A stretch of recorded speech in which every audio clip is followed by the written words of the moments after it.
This is elderberries. They grow in Wrightwood, especially, well, they're everywhere, but especially on that trail. What's that trail called? Upper Fish Fork, right? Yeah, Upper Fish Fork. That goes from the campground down in Prairie Fork. Prairie Fork, there's Lupin.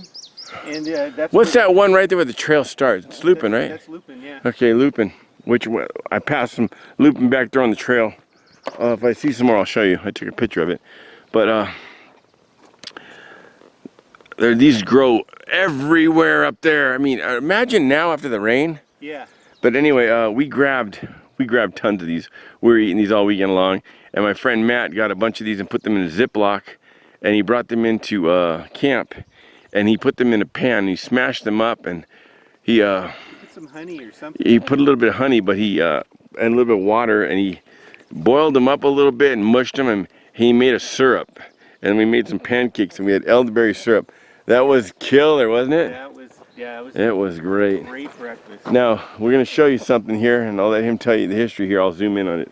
Here, go ahead and come over here so they can hear, and I'll zoom in. Okay, go ahead. I'm back behind the burnt hill. Oh, well, we're on the PCT, and that's why I know most of this. But as you look down this valley, you see that barren hill in front of us. That one, right in back of that. Just in back of that, that's the freeway. In between that peak in the center. And then the hill, the next ridge way behind it, that's that freeway that goes past the Red Rover mine in Vasquez Rocks. That's Acton. The Acton's over that way, and that's where that was named after Trabuco Vasquez, one of the old banditos that were in the early 1800s, cattle rustlers. You know, all the ranches, the from the Spanish land grants, they'd come out here and they'd steal cattle, and they'd bring cattle up on the opposite side, the south side of this hill, all the way up. They'd come up over the top of. They'd come in down through Brea. Yes. They'd come in through the city of Brea, not La Brea, Brea. Yeah. And they'd pass through Brea Canyon Road. There wasn't a road there, but there's a monument there. And when they'd come past through there, and they'd come up, they'd hit the San Gabriels, and they'd come along the San Gabriels, they'd come back all the way down on the south side of the San Gabriels and come up around the west end of the San Gabriels, and they'd be out in this area over here. In one of the other side of JPL. And then where we're going, I'll just go ahead and tell you now, Mount Pacifico, that was one of Trabuco Vasquez's hideouts. And the story goes that that's why it was named. That was one of the mountains that he could see the Pacific Ocean from. But on the lower side, below it, is Horse Flats. So that's another place, the Horse Thief Trail, which is probably an old Indian trail, but they'd come up into the mountains here. And that's in between here and JPL. Yeah, and they would stop there, they would graze the horses, and then they'd rebrand them so that they could obscure the brand on them so they wouldn't look like they were stolen. And, you know, at his time, and then even prior to that time, when California was still part of Spain and Mexico, you know, some of the cattle that was here, believe it or not, it was worthwhile for them to steal cattle here in California. They'd brand them here, they'd drive them along the old Santa Fe Trail all the way back to Texas. They'd lose a lot of them, but they would steal cattle in California and they would take them all the way back to Texas. Unbelievable, these guys, you know, what they would do back then. They were going through stuff like this. I mean, There were no roads. They were going through... It's incredible, but there's a mission out here. I forget the name of that mission. It's long gone, but it's a mission up in the Azusa area where some of these guys, I don't know if it's part of his band or a different one, sold a bunch of cattle. I think it was 500 head of cattle up there to that mission, and the mission got caught with stolen cattle, and the cattle were confiscated, and it was traced back to the guy, and they went after the guy. But as for, I don't know what happened to him, but as for this guy, tell him, okay, there's something else down here that you're forgetting to tell him about, the rock. And I apologize for my gringo way of saying it. I should roll my R's, but I'm just going to say Trabuco Vasquez. But for any of those that, you know, I apologize for, I'm not very good at the pronunciation. But Now I lost my train of thought. Vasquez Rocks. Vasquez Rocks, that was another hideout. There's water there, you know, so it has all those little caves and things there.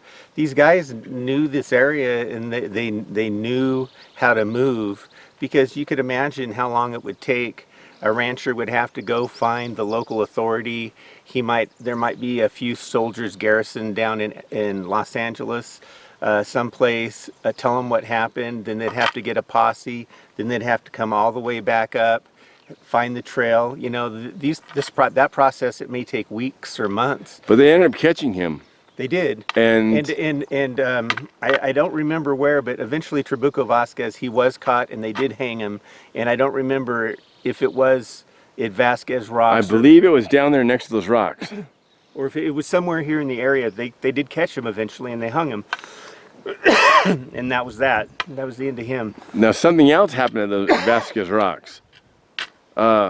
Kirk, Captain Kirk, had a fight scene down there at those Vasquez Rocks. The original Star Trek, there's a few episodes were shot down in this area.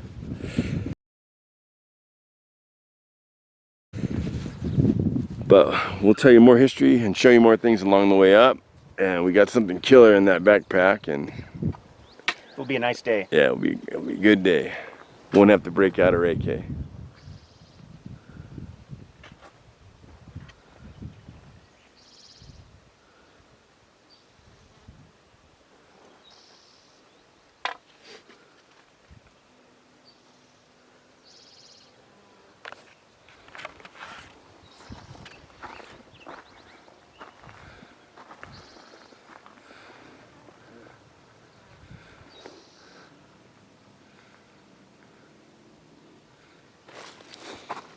Nice job. Woo-hoo, he's got some sharp teeth. Biting you? Yeah. Yeah. A rarity. He's shedding though, dude. That's what he's doing. He's working like he's got some new skin coming out right there. Look where he bit me. Oh. Look at that. Yeah.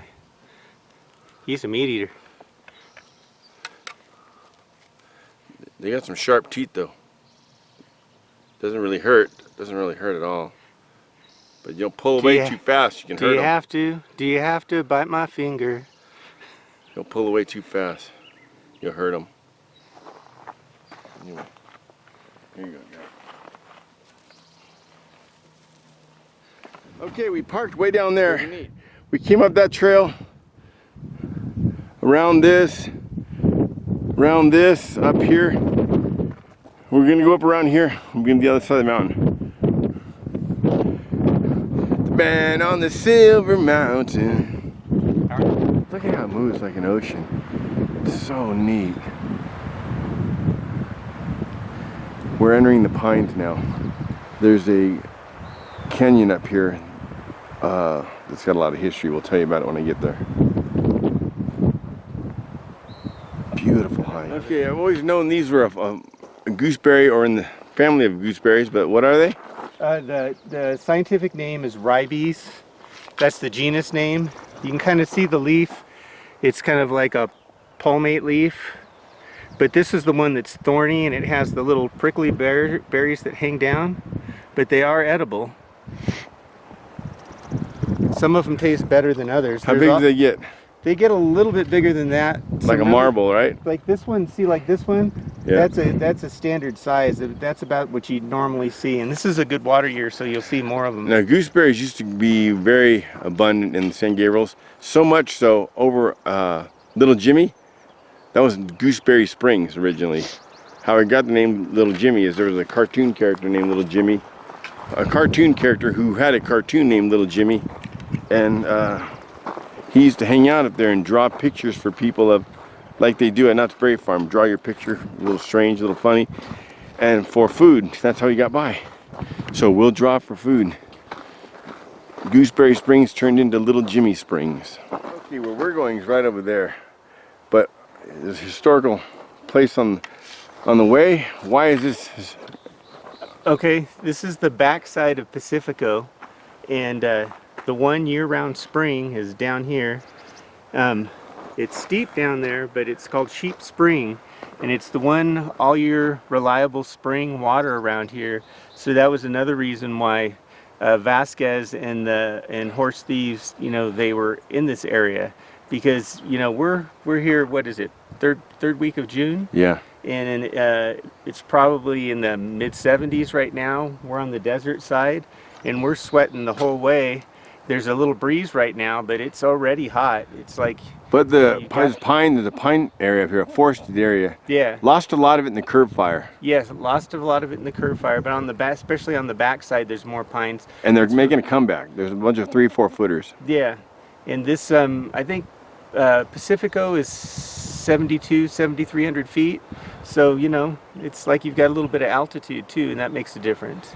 But what I'm looking at down here to my right, I'm looking at a flat that they possibly use as a camp. I mean, it'd be the best spot around that I've seen for a camp. Let me see if I can zoom in and show you this.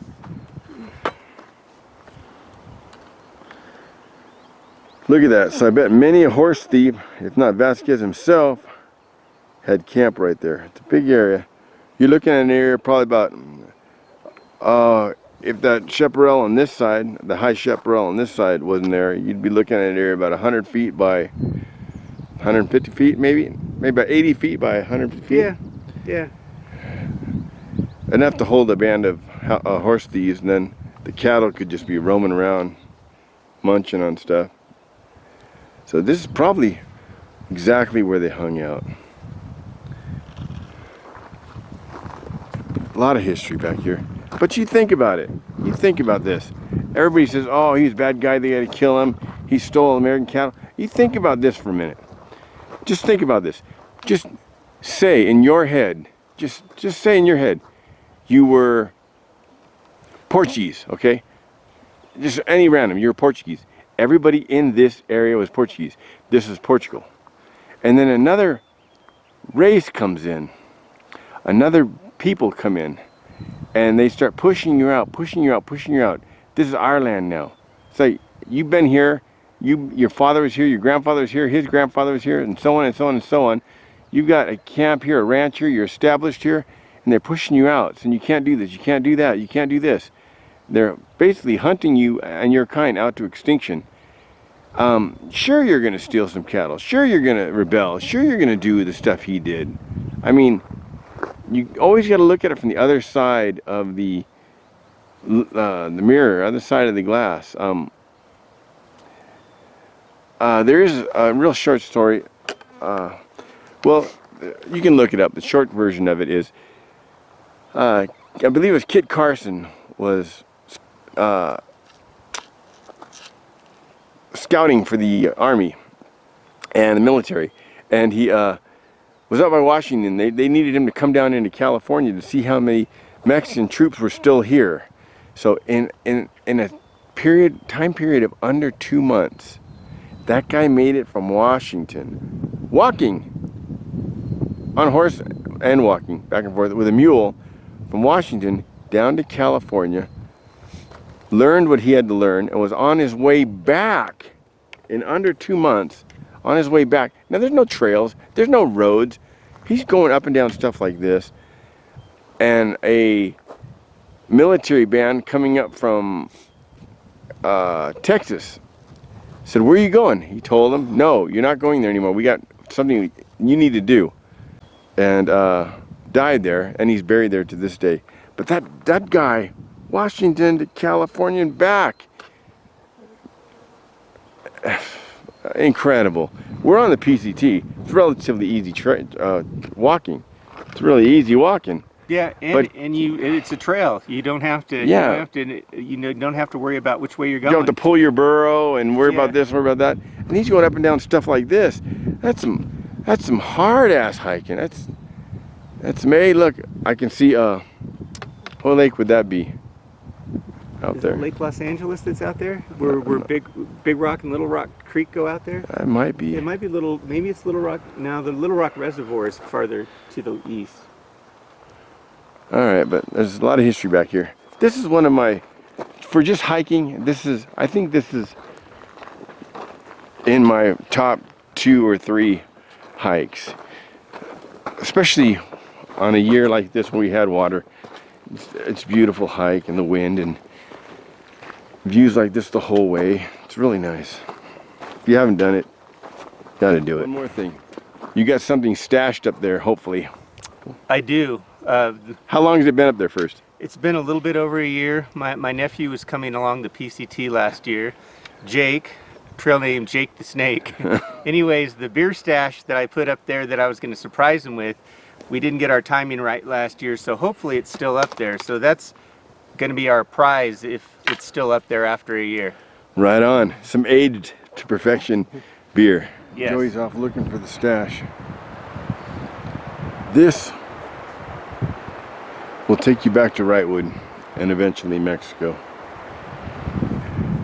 This will take you to Canada eventually.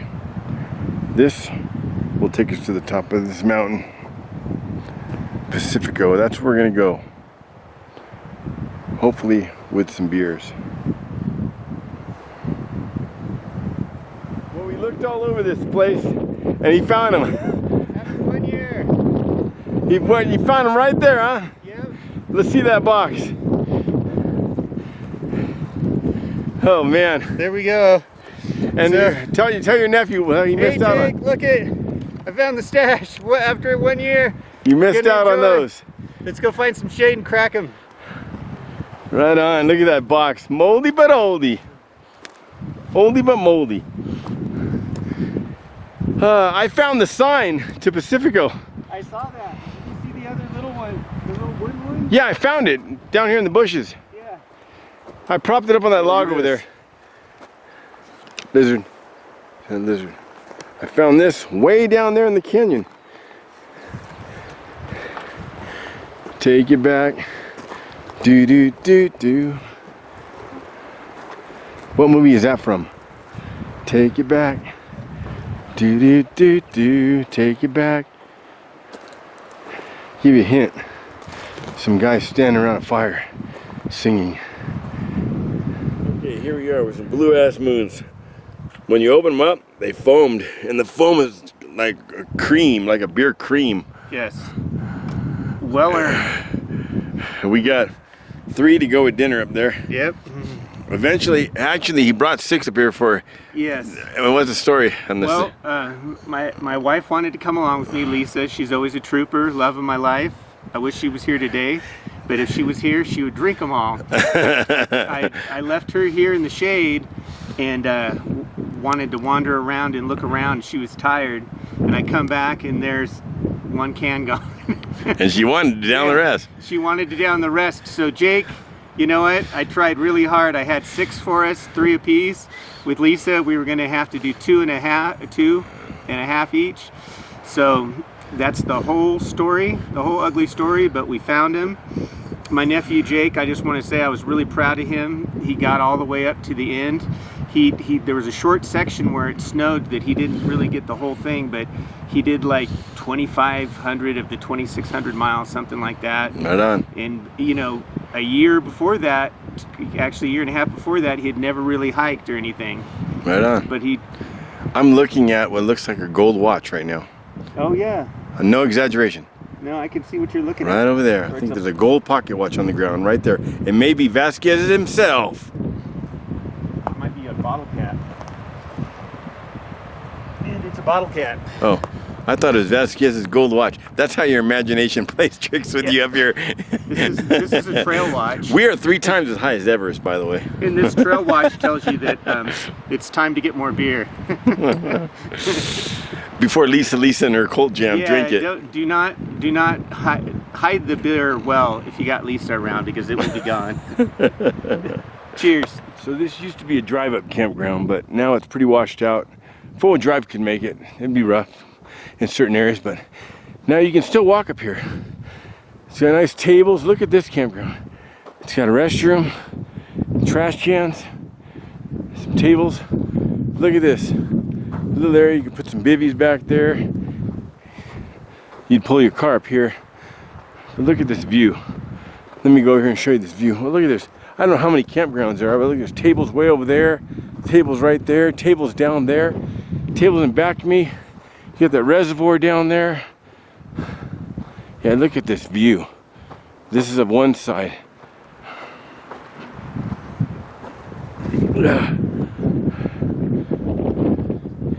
This is the side we came up. We came up from down over there. We came in off the 2, a little bit past the turnoff for Lars's mine, Monte Cristo. There'll be a link to Lars down below.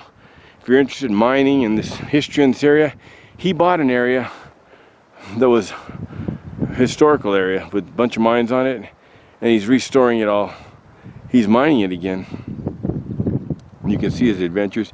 He's a retired JPL.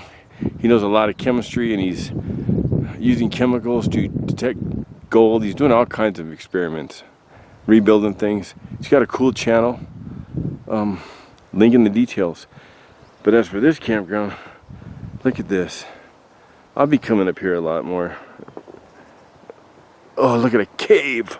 A cave. Awesome. Oh, look at this. This is where I would sleep. Oh, maybe not. I got a little story about campfires under rocks. My friend Frank, his brother-in-law, out in, look at that nice little campground there, squirrel. My friend Frank, out in, Joshua Tree, I think it was Joshua Tree, told me. They were sleeping under a place like this, and they had a lot higher rock formation. They had a fire going, and they were sleeping. In the middle of the night, they heard a loud crack and a big thud, and the ground moved. And a rock the size of, he said it was about 4 feet thick and about 12 by 10, broke off the roof and landed right on his brother-in-law. They couldn't dig him out, nothing. They jumped in the cars and took off and got authorities, but they knew it was instant death. So they ended up getting him out with some jackhammers and shovels and stuff, but it was just almost liquid. So not a good idea, guys, having a fire under a rock. That's a stupid idea. And over here you got the Mount Wilson side.